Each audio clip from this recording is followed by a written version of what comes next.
Edson Arantes do Nascimento, mineiro nascido em Três Corações em 23 de outubro de 1940. Era mais conhecido como Dico por sua família e desde pequeno mostrou seu amor pelo futebol.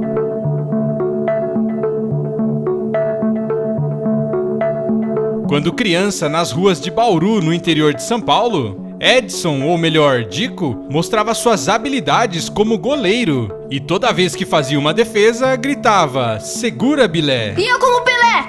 Bilé era o goleiro do Vasco de São Lourenço, time mineiro em que o pai de Edson jogava.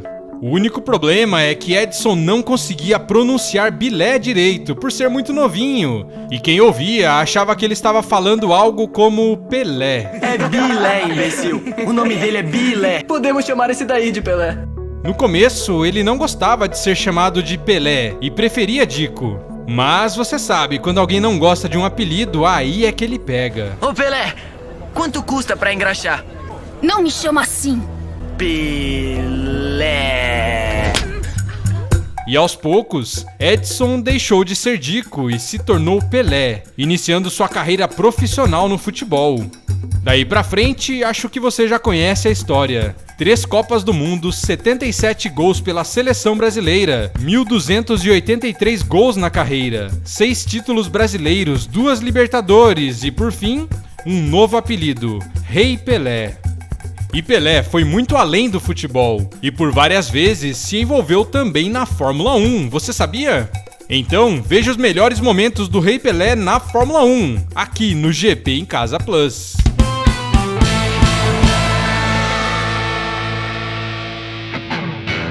O primeiro encontro foi no ano de 1972, onde Pelé, no auge de sua carreira após ganhar o tricampeonato mundial com a seleção brasileira, fez um ensaio fotográfico com Emerson Fittipaldi, que caminhava para seu primeiro título na Fórmula 1 naquela temporada.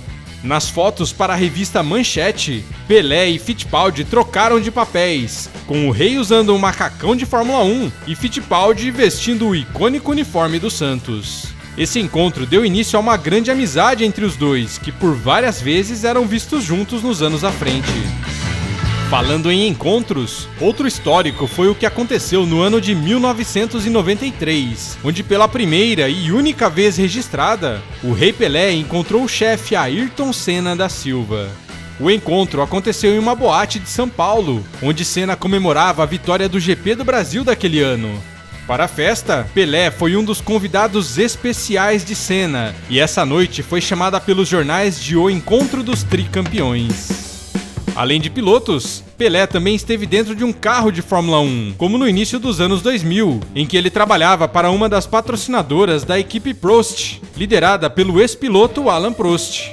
Em várias visitas, o tricampeão brasileiro apareceu em fotos com os pilotos como Luciano Burti e dentro do carro de Jean Alesi. Mas Pelé já tinha aparecido no paddock da Fórmula 1 antes, já que no GP do Brasil de 1996, Damon Hill foi o vencedor e recebeu seu prêmio diretamente das mãos do rei, com o Michael Schumacher nada feliz no terceiro lugar.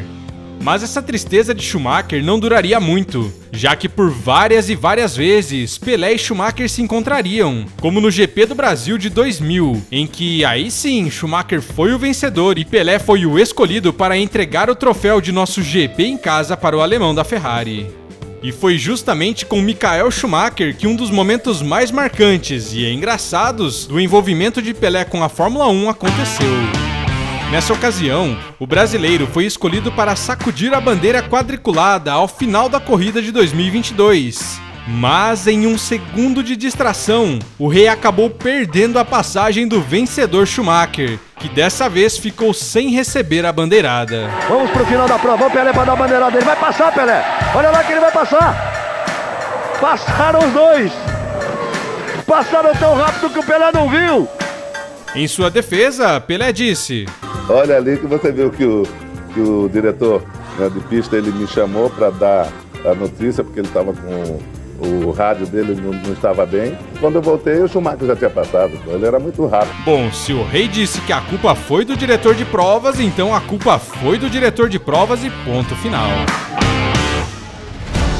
E uma das últimas uniões entre Pelé e a Fórmula 1 aconteceu em 2021, após aquela vitória de Lewis Hamilton no GP de São Paulo, em que, imitando o gesto de Senna, carregou a bandeira do Brasil pela pista e subiu ao pódio, levando também a bandeira em homenagem ao nosso país. O gesto rendeu a cidadania brasileira para Hamilton e, nessa ocasião, Pelé postou em suas redes sociais um agradecimento a Hamilton, dizendo: "Atuação maravilhosa, um dia tão glorioso para você quanto para nós brasileiros. É muito bom ver um piloto da F1 levantar nossa bandeira no pódio. Obrigado por ser quem você é." Além de ser homenageado pelo rei, Hamilton ganhou de presente uma camiseta da seleção brasileira, autografada e dedicada por Pelé, que ele revelou que guardará com carinho para sempre. Claro que o envolvimento de Pelé com a Fórmula 1 é muito maior e tem vários e vários outros encontros históricos. Mas para você, qual desses momentos você achou o mais histórico? E tem algum que você lembra e nós não citamos nesse vídeo? Nos conte aqui nos comentários!